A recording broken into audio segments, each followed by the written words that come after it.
Hey, Maiba here. I've been working out as well as working out everything to know about Maide. There are a few problems I have with him, but right now he is very strong and has some cool things about him despite his auto-centric playstyle.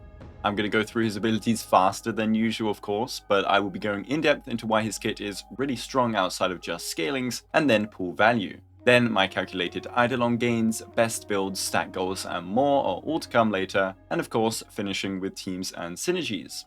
If you like this guide, be sure to like and subscribe and share to anyone that needs help. Thanks, and let's begin. Maide is another imaginary destruction unit. Most men these days are apparently all in our head. Among base stats, he is crashing down with the highest HP by far in the game. Thankfully, he also has the lowest attack since he doesn't use it, and he has by far the lowest defense in the game, because this guy wants to take as much damage as possible. For trade priority, focus on his skill, then his ultimate. His basics can be completely ignored, and his talent isn't top priority, but will help a little bit for his charging on his very first rotation. Now Maide has 3 skills, so let's instead look at the rest of his kit first, starting with his talent. Blood for Blood is a charging based mechanic. For each 1% of his HP that he loses, Maide will accumulate 1 point of charge up to a maximum of 200. At the first 100 charge points, he enters the Vendetta state, restores HP, and action advances by 100%. The Vendetta state will increase his max HP by 50% of his current max HP, aka being a 1.5 times undiluted multiplier and giving a properly built Maide 4000 HP at least. Insanity. His defense is reduced to 0, but we want to lose as much HP as possible, so that's chill. The Vendetta state will also make Maide pretty much autoplay, so if that's something you don't like, then he might not be for you. His ultimate isn't auto, and he has some nuance to the auto, but his skills in the Vendetta state will be used automatically on enemies, which can be annoying versus certain mechanics. But again, his ult can mitigate that as well as allies. Next, if he reaches 150 charge during Vendetta, he gains an extra turn, consumes the charge, and uses an enhanced skill variant. And when receiving a killing blow in Vendetta, he will clear everything and exit the state, but we'll see later that doesn't even actually happen. Now his ult will restore HP and give him 20 charge. It will then deal a whole load of damage in a blast attack formation. It will also taunt the 3 enemies he hit for 2 turns, and then also make his super OP enhanced skill prioritize the target he selected with this ultimate. So if you really need to attack a specific target, the ult can help with that, and he does so much damage that honestly the enemy is probably dead by then, at least in 3.1. And him taunting the enemies for 2 turns will ensure he is taking attacks for as long as the enemies are alive too. And so his 3 skills. He has a regular one he's going to use like once ever, and that is the one outside of Vendetta. This consumes 50% of HP and deals a blast attack. Now when in Vendetta, his automatic skills will default to Kingslayer Be King. He consumes 35% of his current HP and deals more damage in a blast attack formation. In multipliers alone, this is around 1.27 times stronger than his base skill. But when reaching that 150 charge threshold, he will unleash Godslayer Be God in an extra turn. Extra turns do not consume buff durations, and they can happen whenever without changing action value. And so this is essentially another whole attack that doesn't hurt your future ones, unlike for example a 100% action advance turn would. It will consume those 150 points, but then unleash a disgusting amount of damage onto 3 targets. Comparing this to Kingslayer Be King, and you have a 2.54 times multiply increase. This ability is a nuke. And he's HP scaling, and he's going to have, ideally, over 12,000 HP when this hits. A thing to note with all of his skills is that none of them consume skill points, making him SP neutral and letting his allies' potential grow greatly as they have access to better energy rotations and SP usage. The technique finally pulls enemies in and inflicts stays onto enemies. When attacking them, he deals damage to everyone. But the real power is that he taunts all targets for 1 turn and also accumulates 50 charge. This means his first skill instantly puts him into Vendetta, so he can start going ham. And finally Traces. His A2 makes it so he doesn't exit Vendetta anymore when receiving a killing blow, 3 times per battle. So instead, if he drops to 0 HP, he still heals a whole ton, but he stays in Vendetta and doesn't lose any charge. Basically, you are never leaving this state ever, and this is kind of insane and important for later. A4 makes him immune to CC in the permanent Vendetta state. This is also insane and is going to be hella underrated. No more freezing, no more Kafka domination, unlucky. No more Imprison or Entanglement. He is gonna taunt the enemies, tank their damage, but also tank their CC for you and your team. Just remember, Action Delay isn't counting as a CC, so those annoying ice guys are still annoying ice guys. Finally, if those two traces weren't enough, he gets HP based benefits. Every 100 excess HP past 4000 up to 4000, you will get buffs. So at 8000 HP, he caps this. At 8000 HP, and you have to have this when battle starts, you therefore get an insane 48 crit rate, 100% charge ratio increase from enemies, and 30% incoming healing increase. This charge increase basically means if an enemy deals 10% of your max HP as damage, Mighty will get 20 charge rather than 10, which doubles the efficiency. In trace bonuses, he gets a whole ton of crit damage, some HP, and speed, all three good traces. Now finishing with Eidolons, and after this, I'll talk about why he's really cool and stuff on pool value. E1 increases Godslayer Be Gods multiplier even higher, despite already being very high, and then the ability also becomes fully AoE and everyone receives the primary target's multiplier. This is a tiny buff to single target, a great buff to 3 targets, and a massive buff to 5 targets because you don't hit them in the first place. Now this does help mitigate the autoplays problems, and putting that in an Eidolon is really annoying. But I'll tell you from testing that outside of Pure Fiction, I never needed the impact of 5 target hitting. They're usually weak enemies anyway, and you could also just use other DPS in high HP AoE scenarios. E2 then gives him Death Ignore as well as charging from healing, which is really cool.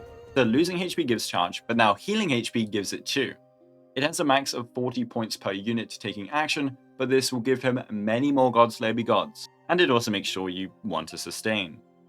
E4 is kind of a classic E4 with the crit damage buff being really weak, but restoring 10% of his max HP after receiving attacks is actually pretty cool for fun solo runs with him. Finally, E6 makes him automatically enter Vendetta, which is kind of whatever, but it also greatly increases the Godslayer Be God frequency by reducing its charge requirements. Also, immediately entering Vendetta does mean his first 100 points is now an enhanced skill.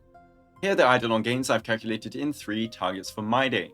Remember that he gets a lot of benefits from enemies hitting you and healing with later Eidolons, and that is not realistically simulated. So check out Showcase YouTubers for more info on Eidolons, his signature, and more. Now before builds, let's talk a little bit about him. Again, if you don't like the fact that you can't fully control him, that's okay, you can skip him. But here are my reasons why I like him regardless of that fact, and I still don't really like the auto. Tsumaide will be taking a lot of hits for the team. Every ult is a taunt to 3 targets for 2 turns. Not your regular 1-turn taunt, 2 whole turns where the enemies are forced to target him. Allies can still be hit, but he is the focus. Him getting hit because of this taunt or high aggro, him getting energy from allies, him getting extra turns and thus attacks, all means that he will be rotating back to his ultimate pretty fast and taunting again. And he cannot leave this state unless he dies 4 times. So you have at least 12,000 HP, then another 9,000 or so after the first revive, then 9,000 after the second revive, then 9,000 after the third revive. If he dies again here, with a sustain, I diagnose you with skill issue. And sure, he consumes his own HP, but he also heals himself too. So you have a unit with 39,000 effective HP, free healing or HP consumption. He also taunts enemies, he also is CC immune. All that is to say that Mighty can actually run 0 sustain. The guy that consumes all his HP and stuff needs a healer, right Goba?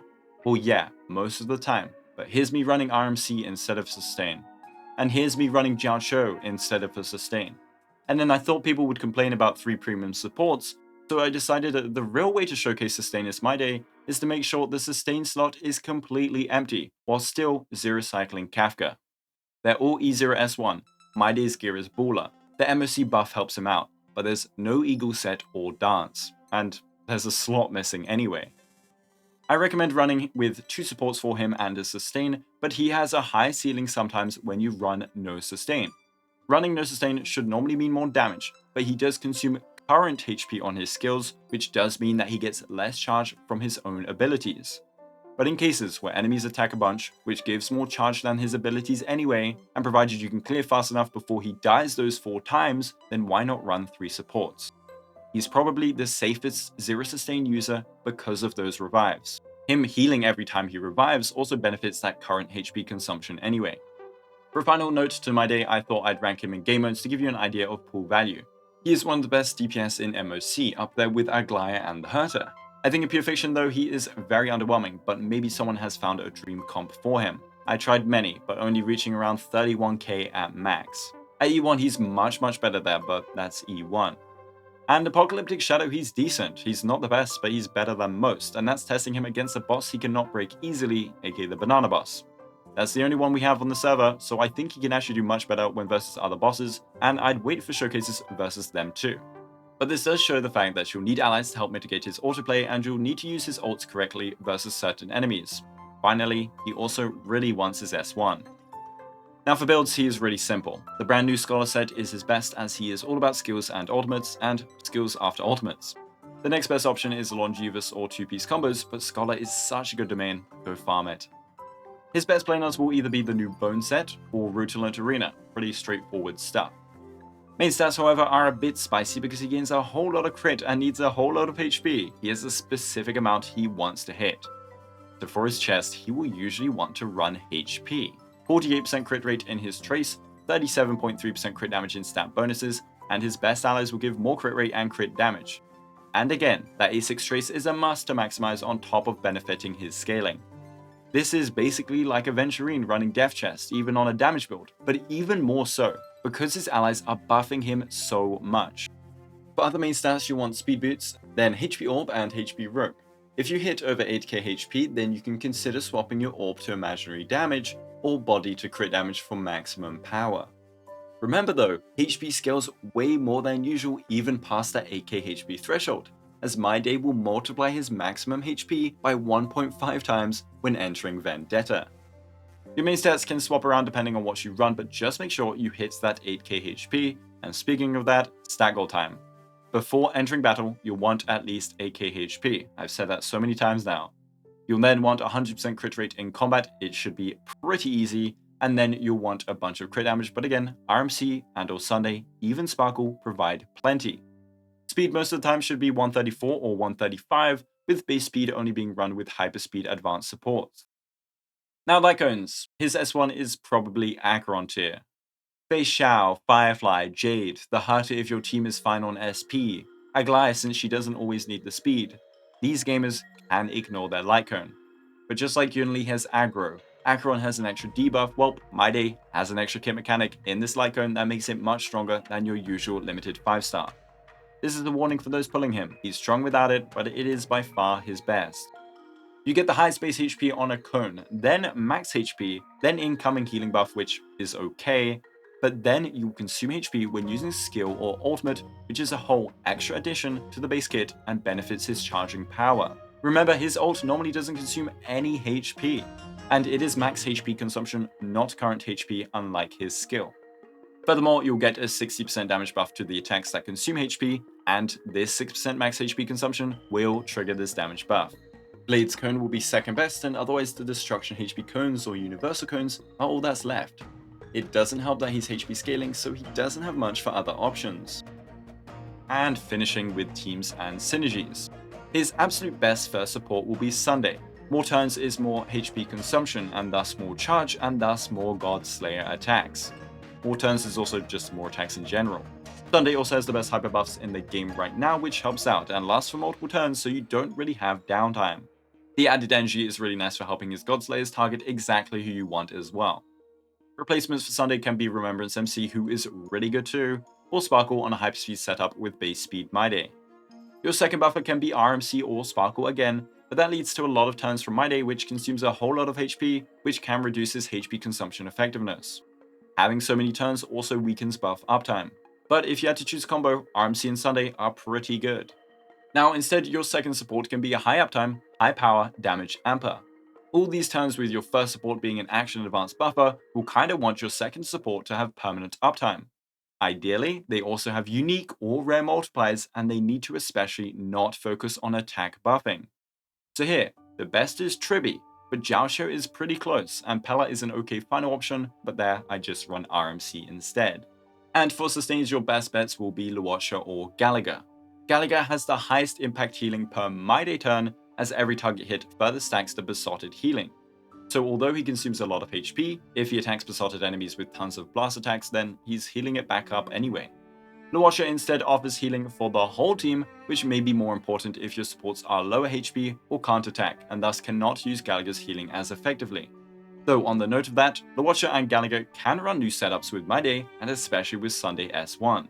In the past, SB was needed to keep your DPS pumping out damage and keep your support's buffs up, but My Day is SB neutral, Sunday is SB positive, and your second support is probably SB positive too. So just like in Aglaya teams, your sustain can now spam skill much more often. This leads to crit damage from Sakados, more ultimates from your sustain and better energy rotations, thus better uptime on healing, and it also lets you run shared feeling for team-wide energy. It's really cool seeing character builds, setups and meta shift all from new units. Linksha and Link's work too, just in my experience Luosha and Gallagher, as well as Huohuo for the energy, are the top tiers for him. So your best team as of 3.1 should be Tribi, Mighty, Sunday, and your sustain, or third support if running 0 sustain. He should be in the middle to tank as many hits as possible, even if he taunts a lot with his ultimates. A very free-to-play friendly variant team would be RMC, Mighty, Pala, and Dual Sustain. He is a hyper carry, so the team section isn't really that long, but he has an insane base kit, so don't be surprised if people run him as a dual DPS or even pseudo sustain in multi DPS comps in the future. Anyways, I hope you liked this video and I hope you learned something cool today. Like and sub if you did, let me know what you think of My Day, and thanks for watching. Thanks to my amazing YouTube members and have a good day.